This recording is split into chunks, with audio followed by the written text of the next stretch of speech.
할렐루야. 우리 좌우에 계신 분들과 서로 인사합시다. 감사합니다. 사랑합니다. 건강하십시오. 인사하시겠습니다. 네, 인사를 나누는 모습이 참 좋습니다. 천국 같습니다. 오늘 우리가 살아가는 이 시대가요, 많이 힘들지요.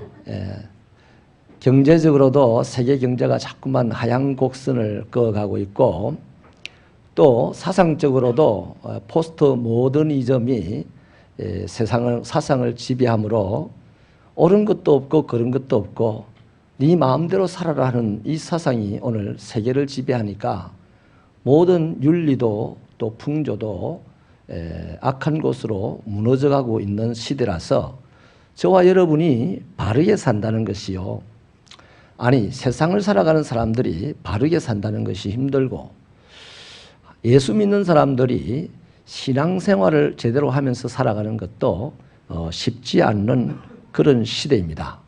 이런 시대에 어쨌든 우리는 이 세상에 인생이 끝나면 하나님을 만나야 하니까 믿음 없이는 하나님을 만날 수가 없어요.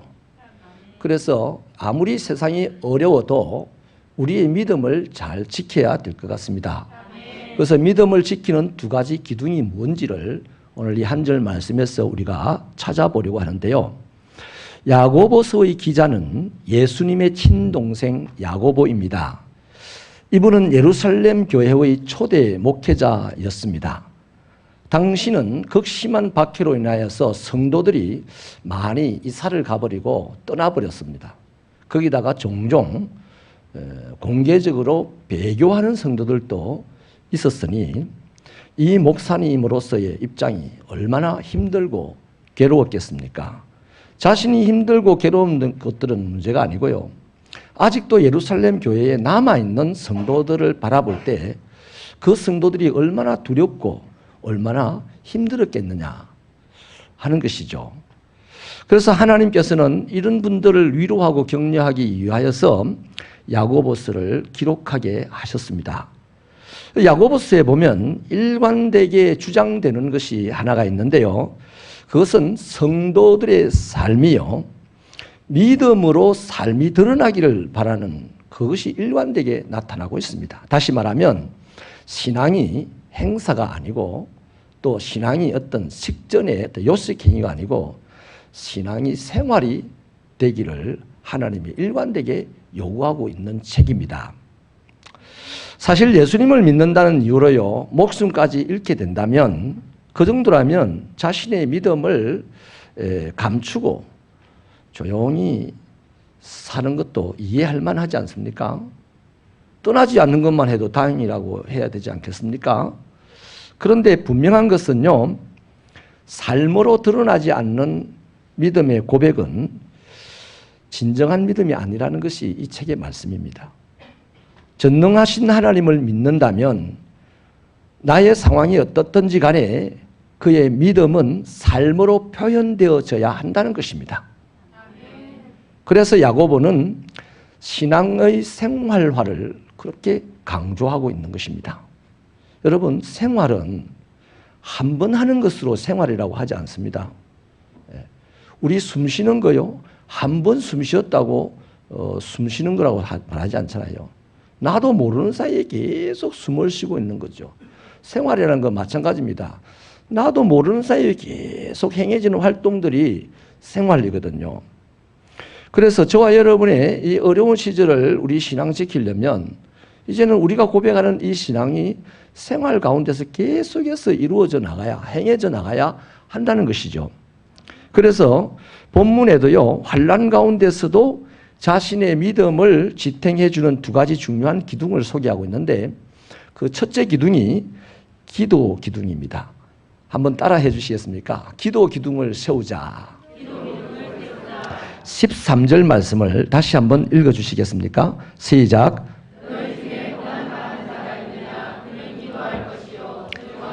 있느냐 그는 찬송할지니라.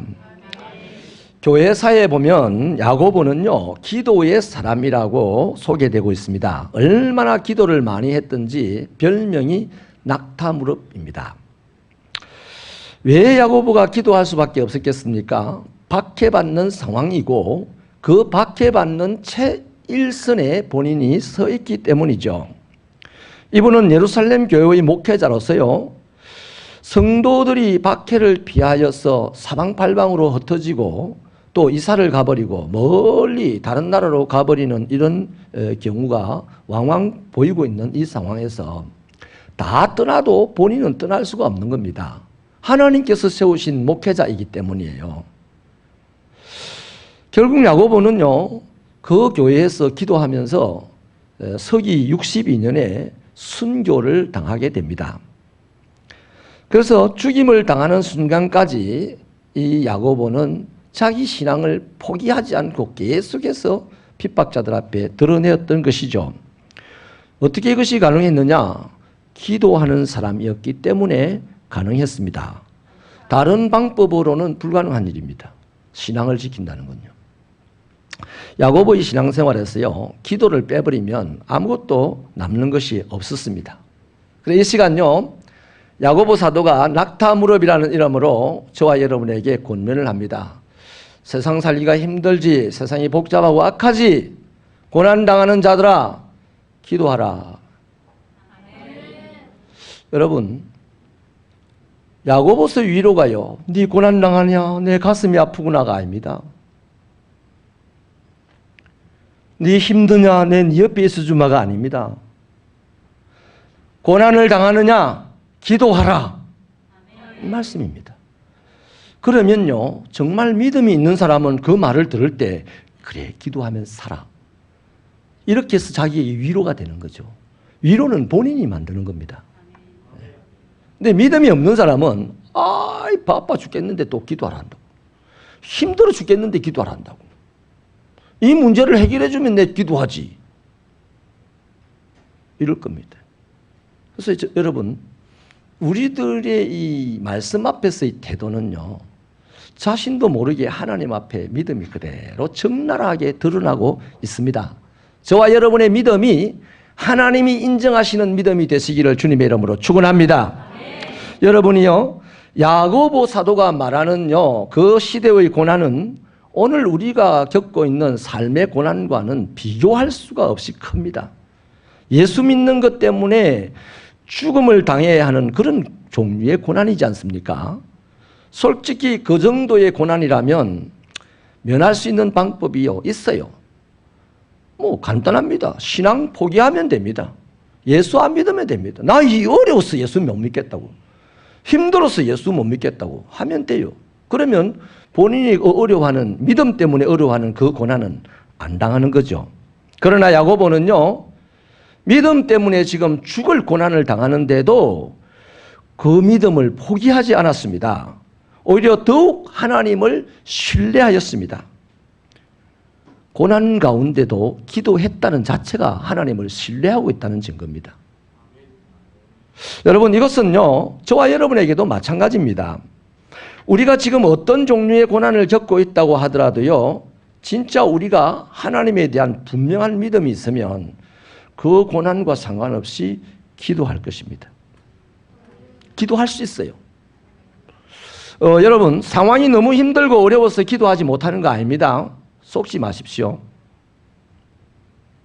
기분이 나빠서 기도 못하는 거 아닙니다. 썩으면 안 됩니다.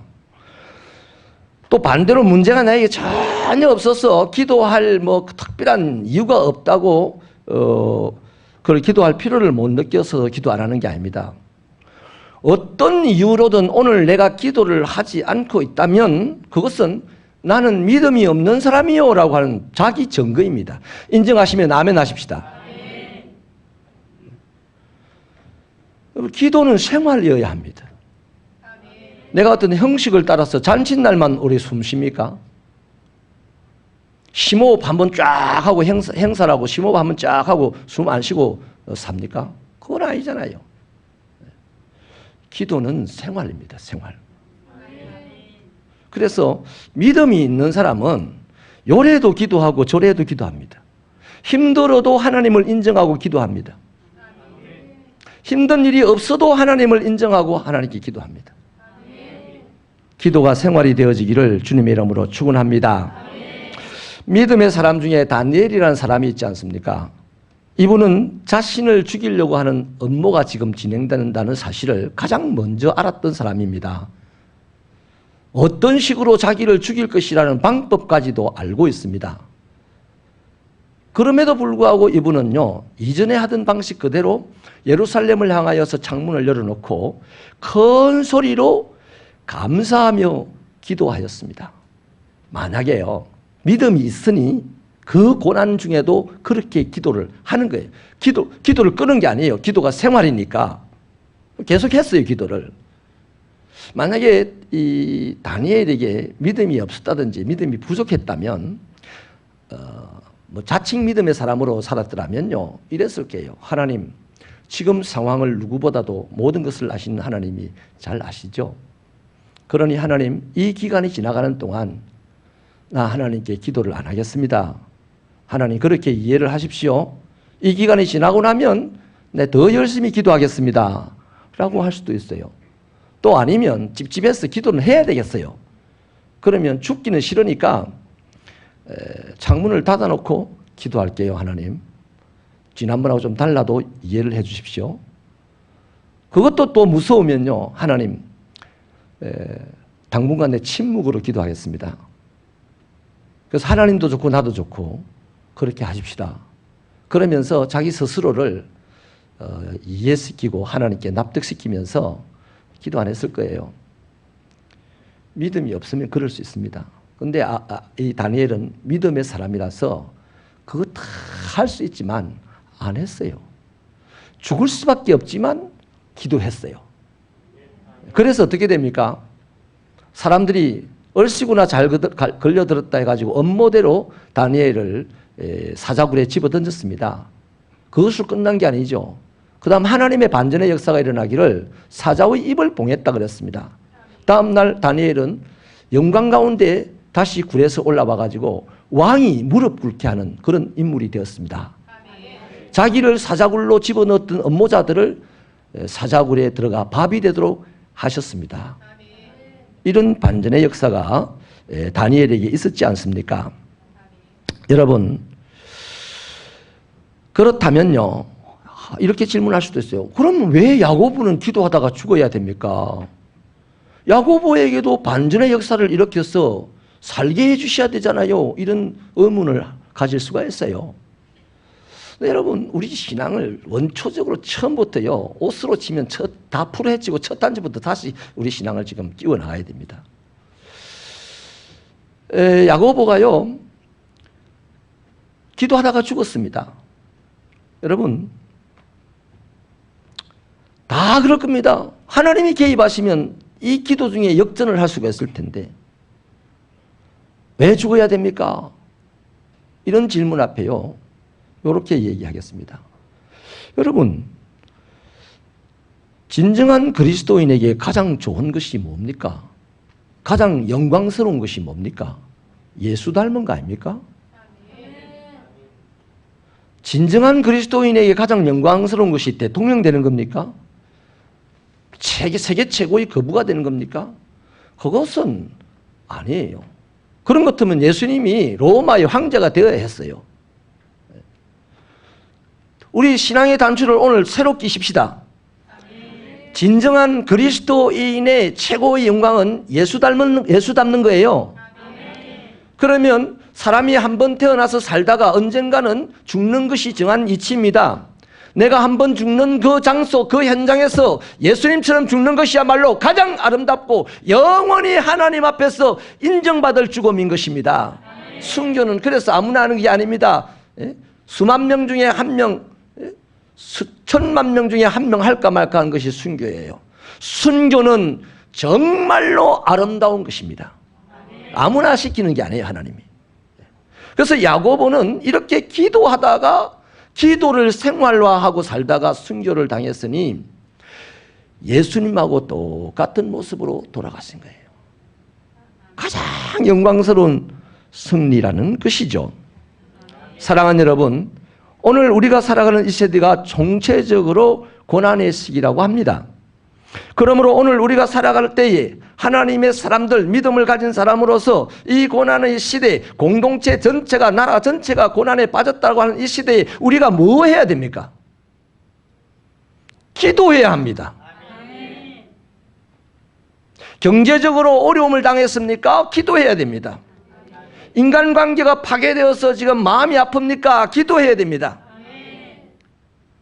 내가 몸에 병이 나서 지금 괴롭습니까? 기도해야 됩니다. 또 어떤 것이 있어요? 자식이 말썽을 부립니까? 기도해야 됩니다. 내 삶에 이런저런 모양의 난관이 찾아왔다면, 또 우리 사회에, 우리 나라에 어려움이 찾아왔다면, 하나님을 믿는 믿음이 있는 사람이라면 지금 기도해야 하는 거예요. 그 기도가 생활화되지 아니하면 이 어려움 때에 기도 안 하는 거예요. 기도가 생활화된 사람만이 어렵구나 기도하자 이러는 겁니다. 기도가 생활화되지 않은 사람은 어려워 아이고 시작, 마음이 상해서 아이고 안 해, 그런 거죠. 새벽교회 사랑하는 성도 여러분, 기도는 호흡이라는 말을 장난삼아 하는 것이 아니고요, 똑똑하다고 폼 잡는다고 하는 말이 아닙니다. 기도가 호흡이라는 말은, 기도는 생활이라는 것입니다. 들어가도 기도하고 나와도 기도하고 길을 가다가도 기도하고 밥 먹다가도 기도하고 자기 전에도 기도하고 억울해도 기도하고 기분 나빠도 기도하고 피곤해도 기도하고 바빠도 기도하고 힘들어도 기도하고, 그게 바로 생활이라는 거예요. 우리 억울하다고 숨 안 쉽니까? 그래요. 억울하다고 숨 안 쉬는 사람들, 그들을 이름하여 자살자라 그럽니다. 있을 수 없는 일이잖아요. 믿음의 사람은 기도가 생활화되어야 어려운 시대에 자신의 신앙을 지킬 수가 있고, 자신의 신앙을 지키는 그 한 사람으로 말미암아 수없이 많은 사람들의 구원을 받는 역사가 있는 줄로 믿습니다. 기도하는 새벽교회 성도들 되시기를 주님의 이름으로 축원합니다. 결단코요 절망하거나 단식하거나 주저앉아 있을 수 없습니다. 믿음의 사람은 그것이 불가능합니다. 믿음의 사람이 절망하는 것이 불가능한 거예요. 믿음의 사람이 그냥 주저앉아 가지고 투정이나 부리는 것이 불가능합니다. 믿음의 사람은 그렇지 않습니다. 믿음의 사람은 기도가 생활화되어 있기 때문에 어떤 모양으로 어려움이 찾아와도 어떤 환경에서도 기도하는 거예요. 할렐루야. 여러분, 이런 어려운 시대에 우리가 새벽교회 성도들만이라도 기도를 통해서 하나님에게, 하나님 저 이렇게 어려운 상황 속에서도 견제하고 있습니다, 보여줄 수 있는 멋진 우리 새벽교회 성도들 되시기를 축원합니다. 축원합니다. 여러분, 분명한 것은요, 하나님이 우리의 문제를 아신다는 것입니다. 또한 하나님은 우리의 문제를 해결해 줄 의향을 가지고 계십니다. 그러셔서 지금 우리에게 낙타 무릎이라는 이 사람을 통하여 권면하기를, 고난 가운데 있는가 기도하세요, 이렇게 하고 있습니다. 마태복음 7장 7절 말씀에 의하면 구하라 그리하면 주실 것이라, 찾으라 찾으면 찾을 것이다, 문을 두드리라 그러면 열릴 것이다 했습니다. 예레미야 33장 3절에서는요 나에게 부르짖는 자에게 크고 비밀한 것을 보여줄 것이라고 하였습니다. 또한 여러분, 시편 50편 15절은 환난 날에 나를 부르라 내가 너를 건지리니 네가 나를 영화롭게 할 것이다 라고 약속하셨습니다. 다 무슨 말씀입니까? 어려운 때에 기도의 기둥이 반드시 서 있는 사람은 자신의 신앙도 지키고 다른 사람 신앙까지도 지켜주는 사람이 된다는 것이죠. 우리 새벽교회 성도가 이 사실을 깨닫고 기도를 생활해 나간다면 다른 문제는 다 사라지고, 이 세상의 문제도 우리가 다 기도하라는 이 용광로 속에서 하나님의 뜨거운 사랑으로 녹이고 새 창조의 역사를 일으킬 줄로 믿으시면 아멘 하십시다. 아멘. 여러분, 이런 거는 좀 새겨서 들어놓으십시다. 기도는 우리의 난관을 간정으로 바꾸는 능력입니다. 그러므로 기도가 생활화되시기를 간절히 바랍니다. 우리가 기도하는 동안에는요, 결코 우리 신앙이 어떤 어려움 속에 어려움을 당해도요 흔들리거나 넘어지거나 부러지지 않습니다.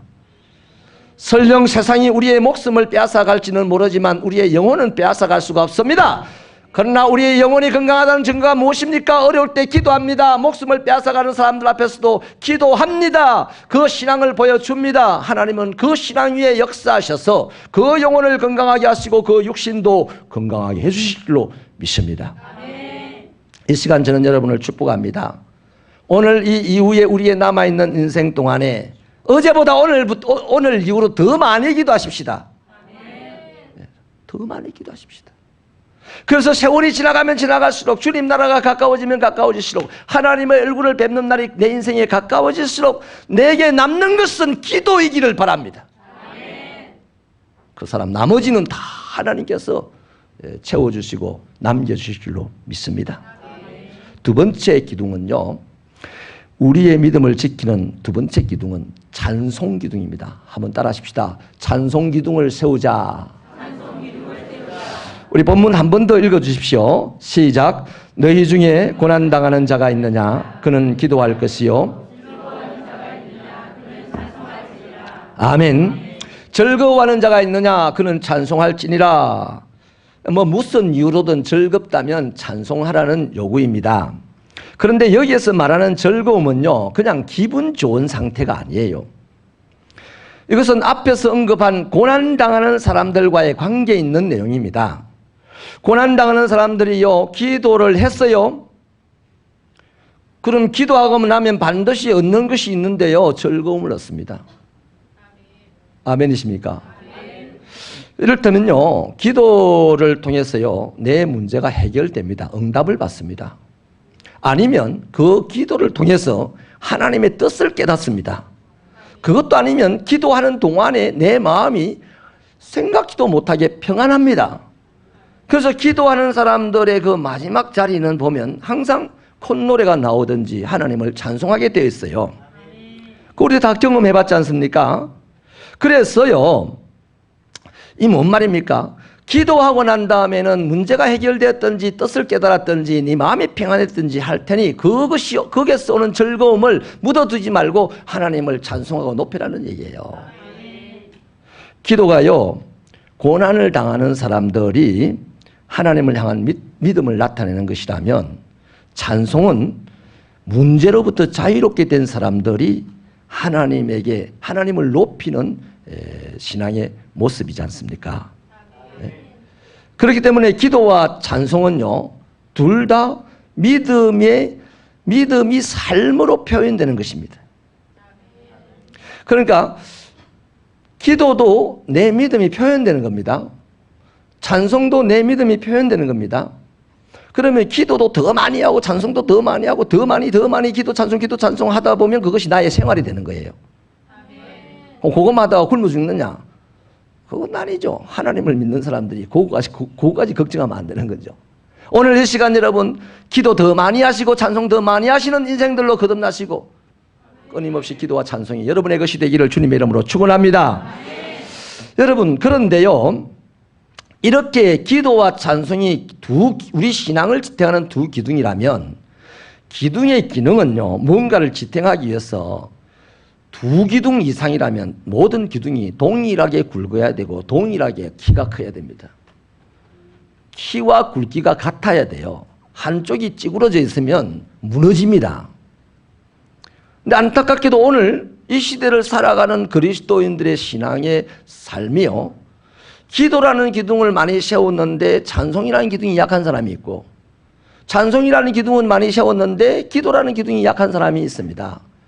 그래서 우리의 인생이 자꾸만 다람쥐 쳇바퀴 돌듯이 될 듯한데 안 되고, 어쩌다가 또 안 될 것 같았는데 소 뒷발치 잡기로 되고, 하나님의 은혜를 설명할 수 없는 하나님의 은혜를 받아가지고 헷갈리게 살아가고 있는 시대가 오늘 우리들의 시대다 하는 겁니다. 여러분, 사실 오늘 어렵고 힘들면 다 열심히 기도합니다. 그래서 많은 사람들이 그 문제를 해결받습니다. 그 후에요, 가만히 우리 자신을 살펴보십시다. 내가 그만큼 간절하게 기도했던 만큼 하나님에게 간절함으로 찬송을 하느냐? 기도했던 에너지와 찬송했던 에너지가 같은지 다른지를 우리 스스로가 한번 돌아보십시오. 그것이 다르다면 오늘 이후로 그 에너지를 갖게끔 만드실 수 있는 저와 여러분 되시기를 바랍니다. 예를 들어 보면요, 히스기야 왕을 보십시오. 이분은 누가 뭐라 해도 기도의 사람입니다. 기도로 여러 번에 걸쳐서 하나님의 큰 은혜를 입었던 사람 아니겠습니까? 아수르 왕이 침략해 왔을 때 18만 5천 명의 군사를 이끌고 예루살렘을 포위했을 때 지금 이 히스기야 시대의 그 나라는 이제 절단난 겁니다. 멸망당하는 겁니다. 이 히스기야가 거두절미하고 성전에 찾아가서 하나님께 간절하게 기도했더니 이 히스기야가 기도하는 그 시간에 하나님이 밤에 역사하셔가지고 그 한밤에 18만 5천 명의 군사가 다 죽고 사네립은 자기 고국으로 도망가서 거기서 죽음을 당합니다. 놀라운 하나님의 역사 아닙니까? 기도 위에 역사한 거 아닙니까? 이뿐이 아니죠. 그 일 있고 얼마 후에 히스기야가 큰 병에 걸려서 하나님의 선지자에게 죽을 것이다라고 이제 진단을 받습니다. 이때 히스기야는요, 벽면을 보고 앉아가지고 간절하게 기도했다 그랬어요. 그 말은 뭐냐면 다른 거 쳐다보지 않는다는 겁니다. 이제 죽을 때까지 하나님만 쳐다보고 하나님의 긍휼만 구한다는 거죠. 왕이니까 그 나라의 최고 가는 명의가 누군지 알고 10분 만에 오라 해도 올 겁니다. 그런데 그런 거 다 접어버리고 하나님만 딱 쳐다보고 기도를 했는데 하나님께서 거기에 역사하셔서 15년 동안 더 살 수 있도록 치료를 해 주셨습니다. 그러니까 너희 중에 고난당하는 자가 있느냐? 기도하라는 그 말씀을 모양으로 참 잘 만들어냈어요. 기도의 기둥이 굵었던 사람이라는 얘기입니다. 그런데 여러분, 이 히스기야가요, 잘 보시면 그 다음 문제가 있습니다. 찬송에는 실패하였습니다. 히스기야가 병이 나왔다는 이야기를 들었던 바벨론 왕이 축하 사절단을 히스기야에게 보냅니다. 이사야서 39장 2절에 보면 히스기야가 사자로 말미암아 기뻐하여 그들에게 보물창고 곧 은금과 향료와 보배로운 기름과 모든 무기고에 있는 것을 다 보여주었으니 히스기야가 궁중의 소유와 전 국내의 소유를 보이지 아니한 것이 없는지라, 이렇게 기록하고 있어요. 여러분, 바벨론이라는 나라는요, 장차 곧 고대 근동 지방을 떡주무르듯이 할 그런 나라입니다. 이 나라가 일어나면서 전 세계의 형세를 살피고 정보를 얻기 위해서 사절단을 막 보냈습니다. 히스기야에게도 병이 나왔다 하고 사네립을 이겼다고 하니까 축하 사절단을 보낼 만하죠. 그런데 축하하러 보낸 것이 아니고 이 히스기야가 다스리는 나라의 상황을 살피러 보낸 겁니다. 그러면 그 사람이 찾아왔을 때 히스기야는 기도해서 하나님의 은혜를 크게 입었던 사람이라면 낯설은 그 사람, 하나님을 모르는 그 사람에게 병이 나와서 축하합니다 이럴 때 아이고 여보시오, 우리 하나님은 대단한 분입니다. 우리 하나님은 질병을 고치는 분이요, 우리 하나님은 전쟁을 이기는 분입니다. 이렇게 하나님을 찬송하고 하나님을 높여야 되잖아요. 그런데 지금 이 사람은요, 하나님의 은혜를 그렇게 받았으면서도 아이고 축하합니다, 전쟁에도 이기고 병도 고치고 참 축하할 일입니다 하니까 허허 하면서 따라오시오 하면서 자기 궁궐도 다 보여주고 온 나라의 무기들도 다 보여주고, 나는 은금부하가 이렇게 많이 있습니다, 나에게는 잘 준비된 무기가 이렇게 체계화되어 있습니다. 그리 사절들이 다 적어갑니다. 나중에 이제 이 예루살렘을 쳐들어왔을 때요, 그게 지도가 돼가지고 어디에 금이 있고 어디에 은이 있고 어디에 무기 있는 건 다 알아서 모든 금은 부치를 싹 다 걷어가지 않습니까? 네. 여러분, 히스기야가 기도의 기둥이 굵었던 사람이 찬송의 기둥도 그만큼 굵었더라면 그 바벨론 사절단들을 하나님을 믿는 사람으로 바꾸었을 겁니다. 하나님을 믿게는 못했을지 모르지만 하나님을 찬송함으로 하나님이 누구인지는 알게 해 줄 것입니다. 근데 이 사람은 하나님을 찬송하는 데 실패한 거죠. 여러분, 고난 당할 때도 하나님을 인정해야 합니다. 그것이 열심히 기도하는 것입니다. 문제가 해결된 후에도 하나님을 인정해야 합니다. 그것이 열심히 찬송하는 것입니다.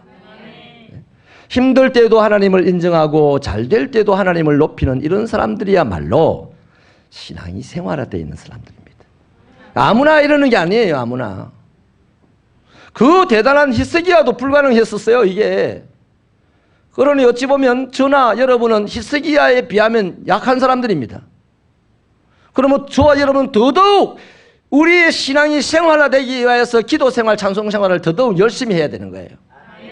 그래서 언젠가 히스기야와 같은 이런 고난이 찾아오고 히스기야와 같은 이런 영광이 찾아왔을 때 그때도 기도할 수 있고 그때도 찬송할 수 있는 우리들의 삶이 되어야만 하나님과 더불어 이 세상을 지배하는 인생들이 될 수 있다는 것이죠. 저는 우리 새벽교 성도들이 기도와 찬송에 항상 승리할 수 있는 성도들이 되시기를 축원합니다. 축원합니다. 말씀을 마치겠습니다. 다시 말씀드리겠습니다. 오늘 우리가 살아가는 시대는 총체적으로 힘이 듭니다. 저 개인도 여러분 개인도 힘이 들 겁니다. 뭐 해야 됩니까? 기도해야 됩니다. 기도하고 나서 뭐 해야 됩니까? 찬송해야 됩니다. 믿음이 있다면 기도하시겠습니다.